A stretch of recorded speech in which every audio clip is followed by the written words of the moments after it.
Hello friends, how are you all? Today we are going to start our new chapter of science, heat, chapter number 3. So let's start. तो सबसे पहले हम इस chapter का देखेंगे introduction कि हम इस चैप्टर में क्या क्या पढ़ने वाले हैं। सबसे पहले हम पढ़ेंगे हीट, व्हाट इज हीट, उसके ऐसा यूनिट वगैरह वगैरह। फिर टेम्परेचर, फिर clinical thermometer, laboratory thermometer, transfer of heat, kinds of cloth we wear in summer and winter, and then extra question. So let's start. Heat, what is heat? Heat होता क्या है? Heat एक form होता है energy की। Heat एक form है energy की जो कि हमें एनेबल करती है, मतलब कराती है कि ये चीज़ कैसी है, गर्म है, उसका नेचर कैसा है, गर्म है, ठंडा है, नॉर्मल है। सो लिख लीजिए प्रॉपर डेफिनेशन। पहला point, heat is a heat is a form of energy. It enables us to feel hotness और कोल्डनेस। हीट एक फॉर्म होता है एनर्जी की, वो हमें एनेबल करता है कि ये चीज गर्म है, ठंडी है, फील करने में। अगला पॉइंट, हीट की ऐसा यूनिट, या ये होता क्या है? Heat is a cause. Heat एक कोज होता है, इज अ कोज। फिर इसकी एक ऐसा यूनिट होती है, S I unit of heat. Heat की ऐसा यूनिट होती है जूल, JOULE। जिसको हम रिप्रेजेंट करते हैं कैपिटल जे से। हीट समझ चुके हैं, अब हमें जानना होगा टेम्परेचर, कि टेम्परेचर क्या होता है। सो temperature, temperature is the measurement of hotness of an object. ये टेम्परेचर एक मेजरमेंट होता है किसी भी चीज की हॉटनेस का। सो पहला point, temperature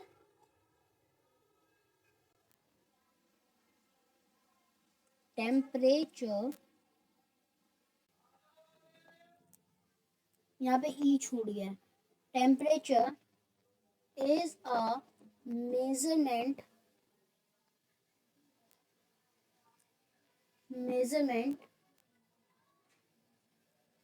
of hotness of any object।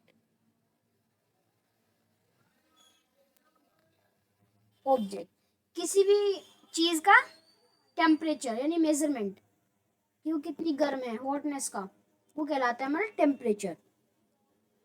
अगला, आगे इसकी भी एक ऐसा यूनिट होती है, इसकी एक ऐसा यूनिट होती है। और हाँ, एक चीज और कि ये है इफेक्ट, ये कोज नहीं है, it is an effect. Temperature एक इफेक्ट होता है। आगे इसकी एक ऐसा यूनिट होती है, इसकी तीन, असल में तीन ऐसा यूनिट्स होती हैं इसकी। ऐसा यूनिट्स, SI यूनिट्स ऑफ, इसकी जो रियल मानी टेम्परेचर, इसकी जो मानी जाती है वैसे दो, लेकिन और जो होती है वो एक मानी जाती है SI यूनिट, और बाकी दो भी होती हैं। एक होती है फ़ारेनहाइट टेम्परेचर, इसकी पहली तो होती है केल्विन, जो कि आमतौर से इसकी ऐसा यूनिट मानी जाती है। दूसरी सेल्सियस, तीसरी होती है फ़ारेनहाइट।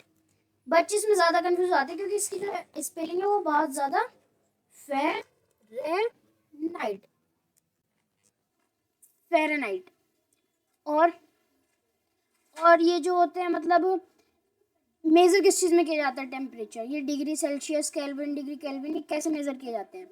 ये मेजर किए जाते हैं thermometer,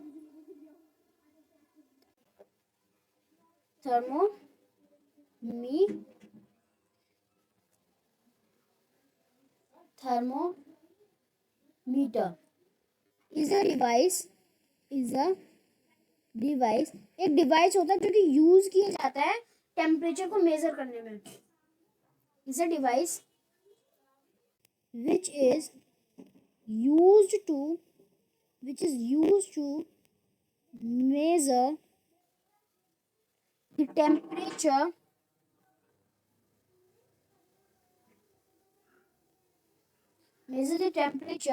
of any object,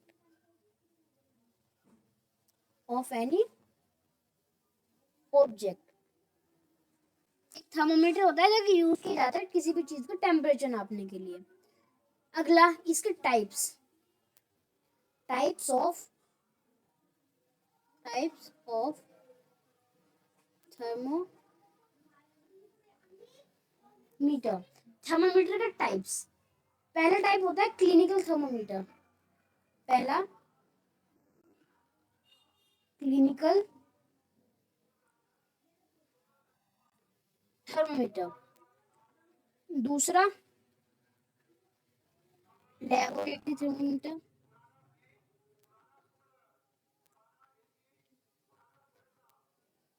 thermometer. फिर और लास्ट वाला होता है मैक्सिमम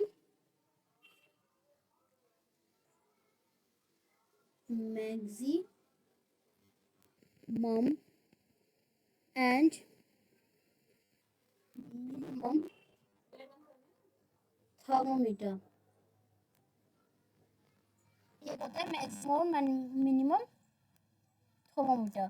तो ये तीन टाइप्स होते हैं हमारे थर्मोमीटर के। सो फ्रेंड्स, हमने देख लिया हीट और टेम्परेचर, हमने पहले ऊपर समझ लिया और ये भी समझ लिया थर्मोमीटर भी। सो देखते हैं कि डिफरेंस क्या है हीट में और थर्मोमीटर में, वो हीट में और सॉरी टेम्परेचर में, हीट में और टेम्परेचर में।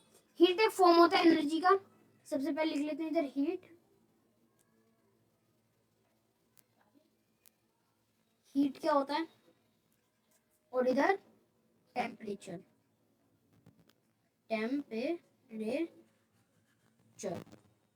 हीट और temperature.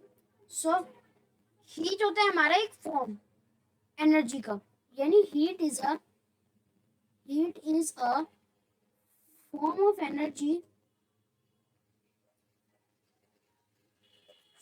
of energy, that flows from that flows from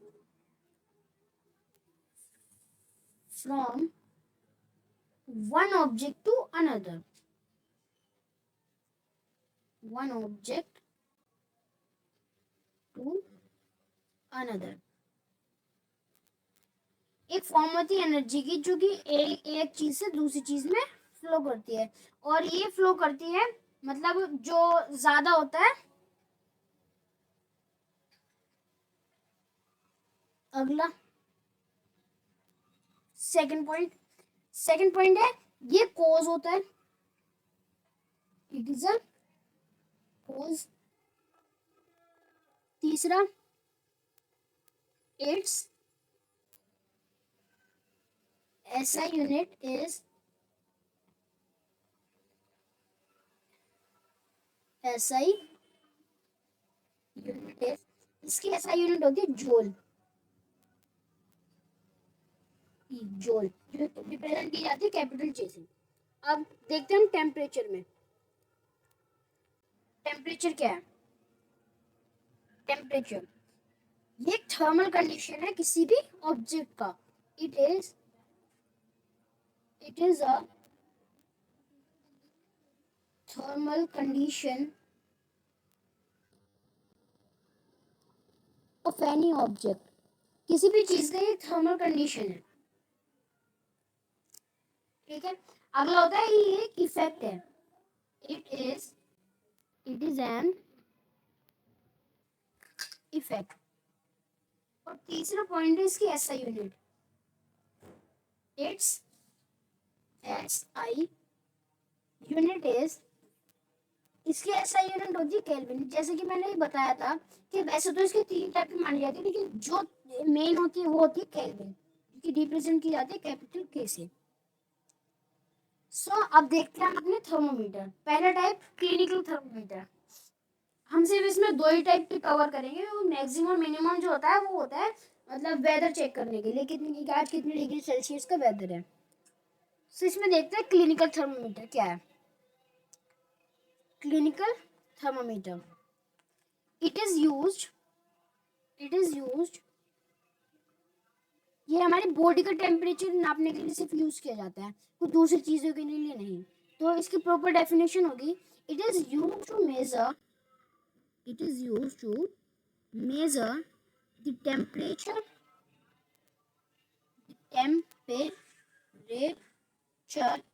of our body, not other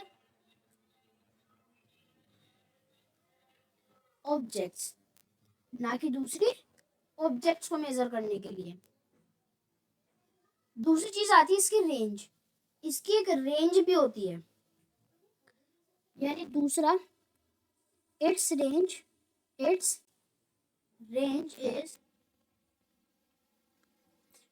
35 degree Celsius to 42 degree Celsius, इतनी इसकी रेंज होती है। अब एक इसके आगे मेटल का बल्ब होता है, जो कि वो मेटल होता है जो कि बल्ब को कवर करने के लिए यूज किया जाता है। उसका नाम है mercury. Mercury is metal, mercury is the metal that is used in the bulb, metal that is used in the bulb of clinical thermometer। Clinical thermometer के मेटल, मरकरी एक मेटल होता है। सो इसके अंदर एक किंक भी होती है, जो कि एक इसके अंदर किंक होती है उसके पास, बल्ब के पास। किस काम के लिए यूज आती है वो आती है maintain to prevent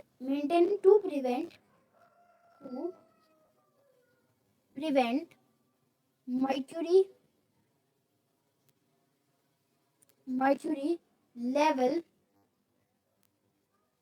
from falling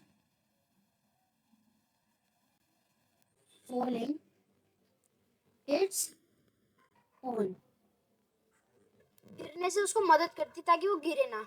kink मदद करती है। आगे अगला आता है लेबोरेटरी थर्मोमीटर। और इसमें एक चीज और कि इसमें जो है बॉडी तो अपने नाप भी जाती है। सो नॉर्मल टेम्परेचर कितना होता है बॉडी का?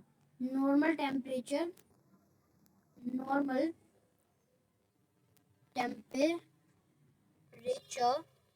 Of human body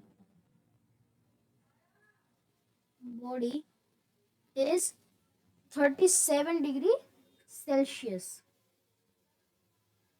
37 degree Celsius का नॉर्मल टेम्परेचर होता है। अगला होता है लेबोरेटरी थर्मोमीटर। ये किस चीज में यूज आता है? लेबोरेटरी थर्मोमीटर ये आता है लैब्स में यूज करने के लिए, यानी it is used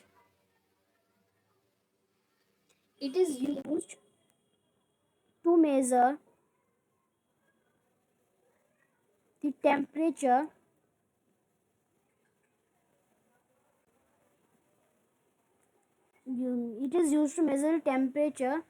of other objects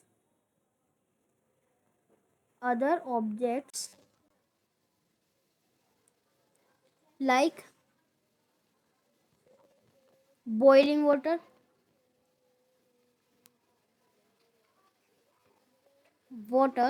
etc.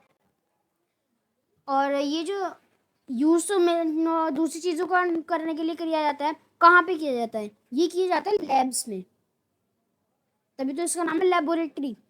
और इसकी रेंज होती है, its range is -10 degree Celsius, -10 degree Celsius to 110 degree Celsius. इतनी ज़्यादा होती है क्योंकि बॉइलिंग पॉइंट जो होता है वाटर का वो सिर्फ 100 से शुरुआत होती है, आगे वो कितना भी जा सकता है, जितना हम गर्म करना चाहें रखे रहे भूलता वो उबलता रहेगा वो तो।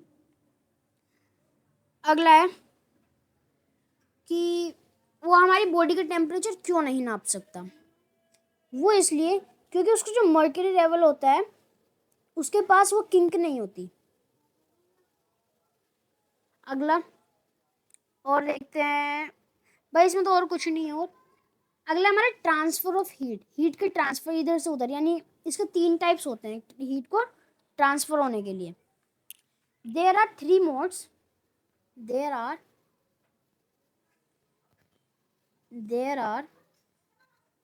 3 modes of transfer of heat. यहाँ पे 3 मोड होते हैं हीट को ट्रांसफर करने के लिए। पहला होता है conduction.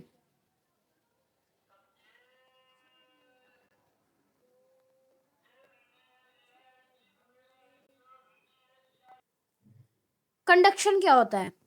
The process of conduction एक प्रोसेस होता है हीट को ट्रांसफर करने के लिए, एक गर्म बॉडी से ठंडी बॉडी के लिए। मतलब कोई भी ऑब्जेक्ट गर्म ऑब्जेक्ट से ठंडी ऑब्जेक्ट के लिए कन्वर्ट करने के लिए सॉलिड्स में, उसको हम कहते हैं कंडक्शन। यानी प्रॉपर डेफिनेशन होगी the transfer of heat from hot body to cold body. Body का मतलब है ऑब्जेक्ट कोई भी in solids is called conduction. इसको हम कहते हैं कंडक्शन। अब इसके भी 2 टाइप्स होते हैं, उसमें होता है पहला होता है कंडक्टर्स। आपने पहले ही पढ़ा होगा कि जो मटेरियल्स जो हीट को इलेक्ट्रिसिटी को उसमें से पास होने के लिए अलाउ कर देते हैं उनको कहते हैं हम conductors.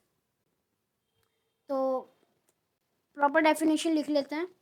The materials which allow heat the materials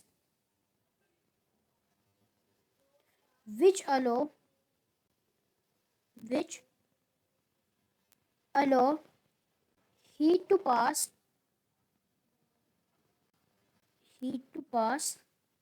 through them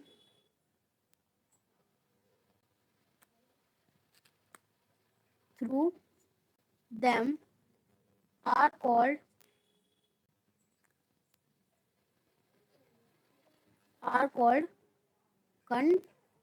conductors. वो कंडक्टर्स कहलाते हैं। दूसरा टाइप होता है इंसुलेटर्स। इंसुलेटर इसका बिल्कुल जस्ट उल्टा, लेटर्स। कंडक्टर्स के एग्जांपल हो जाएगा aluminium, iron, copper etcetera. Insulators ऐसे मटेरियल्स जो हीट को पास नहीं होने देते वो कहलाते हैं इंसुलेटर्स। यानी the materials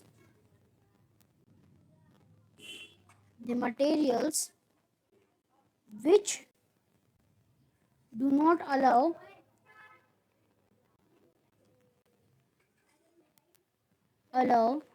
heat to pass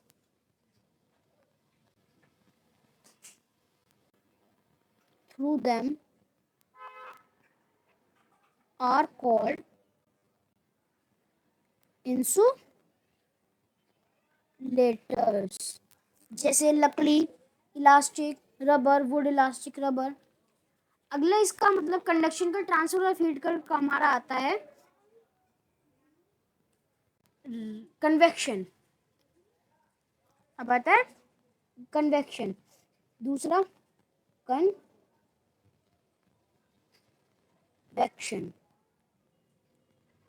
convection होता है एक ऐसा प्रोसेस जो हमारे मतलब ट्रांसफर ऑफ हीट का अपनी हायर टेम्परेचर से किसी भी बॉडी का लोअर टेम्परेचर को ट्रांसफर करने में, लिक्विड्स में, फ्लूइड्स में, उसको कहते हैं कन्वेक्शन। यानी प्रॉपर डेफिनेशन होगी the process of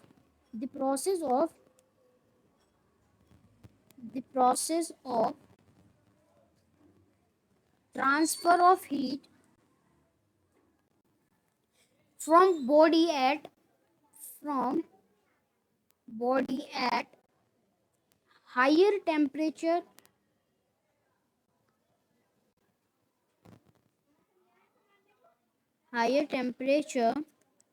to lower temperature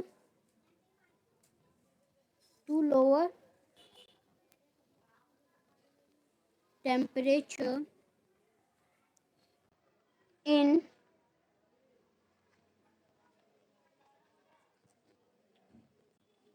fluids. Fluids क्या है? लिक्विड प्लस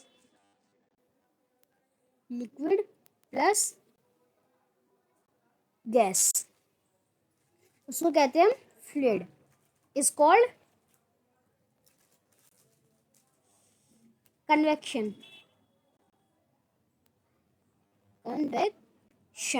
इसका एग्जांपल है फॉर्मेशन ऑफ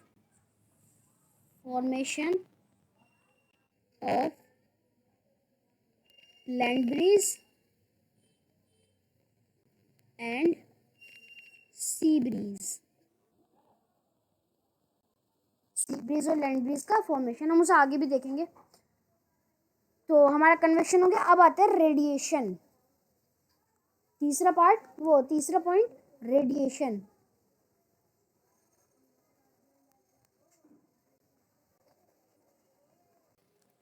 रेडिएशन क्या होता है? एक ऐसा प्रोसेस हीट को ट्रांसफर करने का जिसमें किसी भी मीडियम की ज़रूरत ना हो, यानी किसी भी चीज़ की ज़रूरत ना हो, ऐसे ही मतलब बिना किसी के पास हुए अपने आप ऐसे ही हो जाता है। जैसे इसका एग्जांपल है सनलाइट हमारे पास तक पहुंच रही है, वो रेडिएशन का एक एग्जांपल है। तो proper definition the process of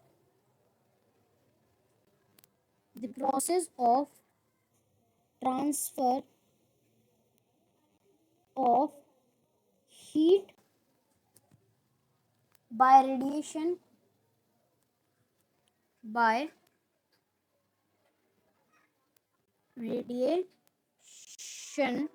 doesn't require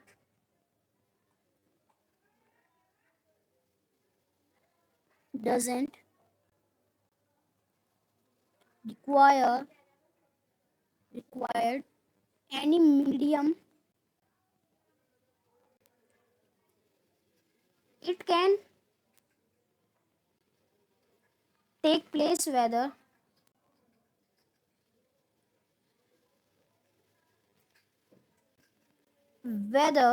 a medium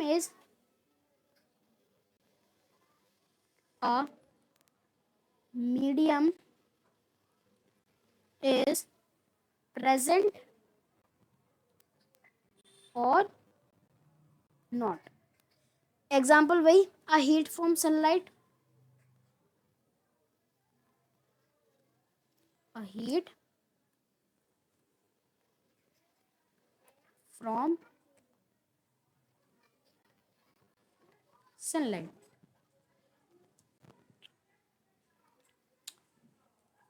आगे देखते हैं। आगे लैंड ब्रीज। अब ये लैंड ब्रीज क्या चीज़ है? यानी रात के समय जो हमारी गर्म और ठंडी हवा है वो जल्दी से पानी की तरफ चली जाती है, और वो जब वापस आती है तो हॉट होती है, यानी गर्म होती है वो हवा। और जो कूलर हवा रैशेज सी पे पहुंच जाती है, और वार्म हवा हमारी लैंड पर आ जाती है, उसको कहते हैं हम land breeze. So proper definition लिखते हैं। During the night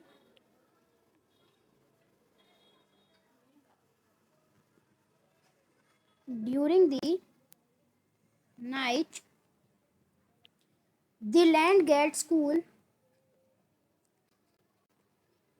The land gets cool faster than water. Then water. The air over the air over the water becomes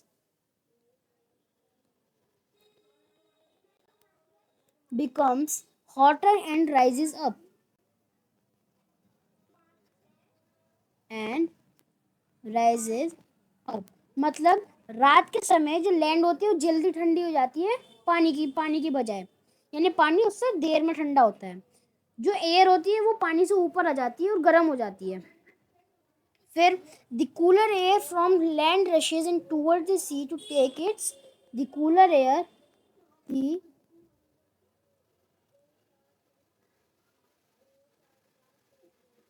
the cooler air from land from land rushes in towards the sea to take its towards the sea to take its place.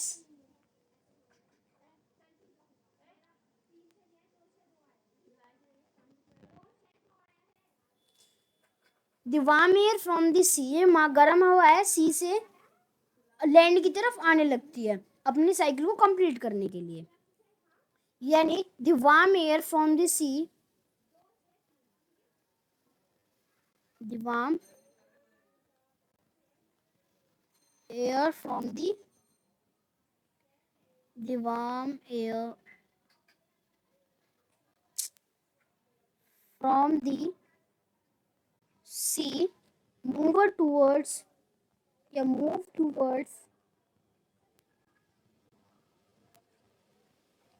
towards the land to complete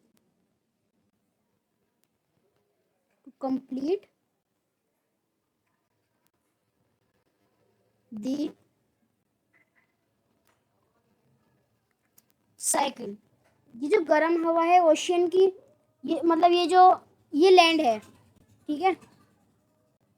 एक minute रुको, ये है तुम्हारी land, ये land है।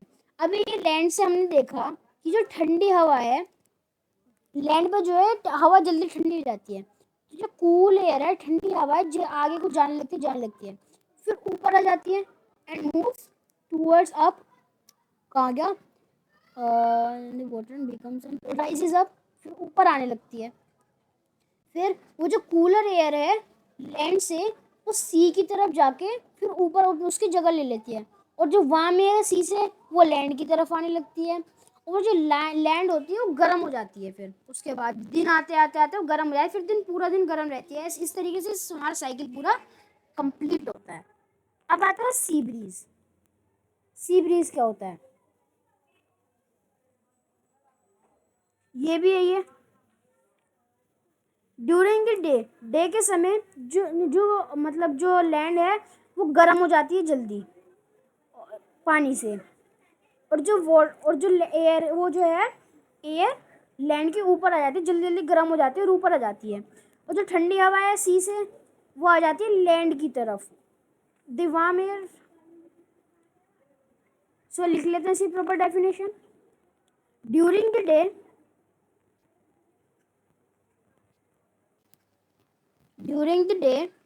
the land gets heated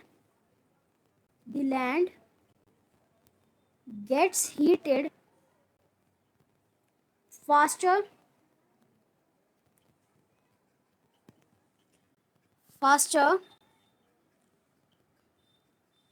than water.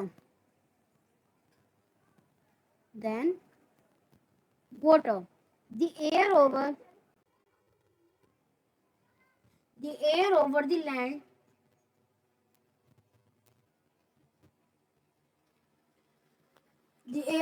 land becomes hotter and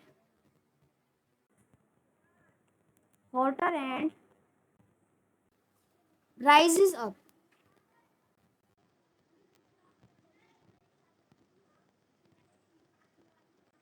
The cooler air from sea the cooler air from sea rushes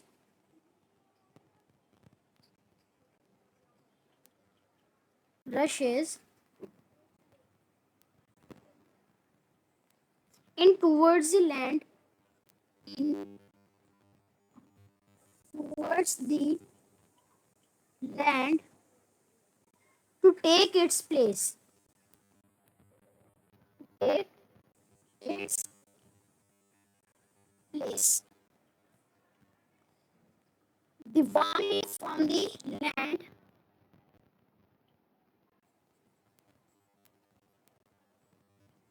the warm air from the land moves toward the sea.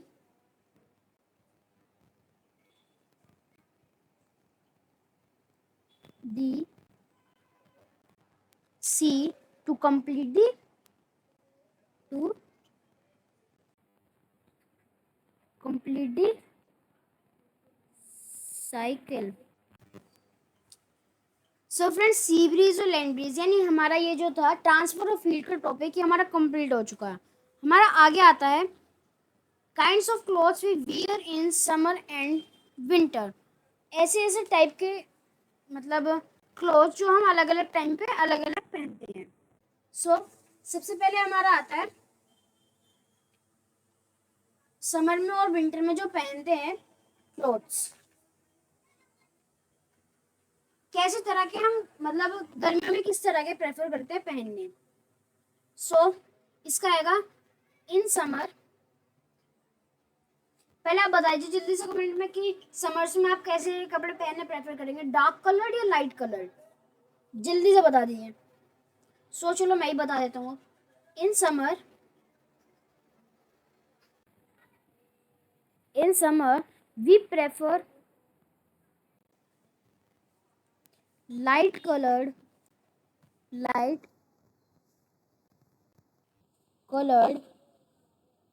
Clothes because, क्यों करते हैं बताओ जल्दी से comment में बता दो। Because light colored clothes reflect more heat than dark colored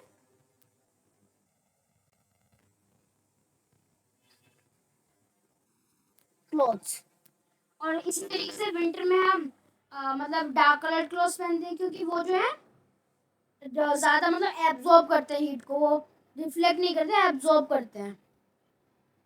अगला आता है कि वुलन क्लॉथ्स हमें कैसे गर्म रखते हैं विंटर्स में। बता दो इसका भी आंसर, आप बता दोगे मुझे यकीन है। चलो मैं बता देता हूँ। वो इसलिए कि जो वुलन क्लॉथ्स होते हैं वो पुअर कंडक्टर होते हैं हीट के। Woollen clothes are poor conductor of heat.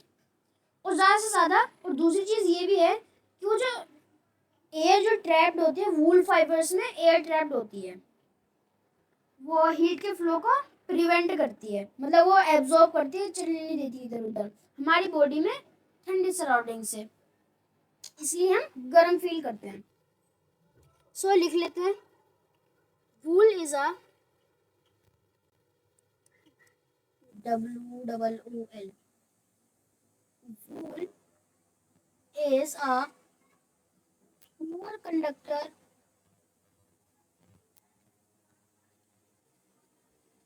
of heat. Moreover,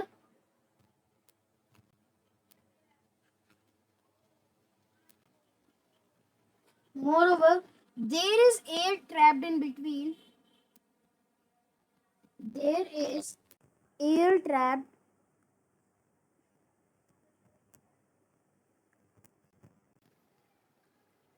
between wool fibers. Between the wool fibers. अगले देखते हैं हम एक्स्ट्रा क्वेश्चंस। फ्रेंड्स, हमने बताया था कि हम एक्स्ट्रा क्वेश्चंस कराएंगे, लेकिन आप बताइए कमेंट में कि एक्स्ट्रा क्वेश्चंस कराने हैं या नहीं, फिर उसके बाद मैं कमेंट्स बॉक्स में ही डाल दूंगा।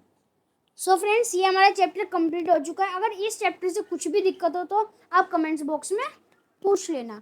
Bye, we will meet in the next video.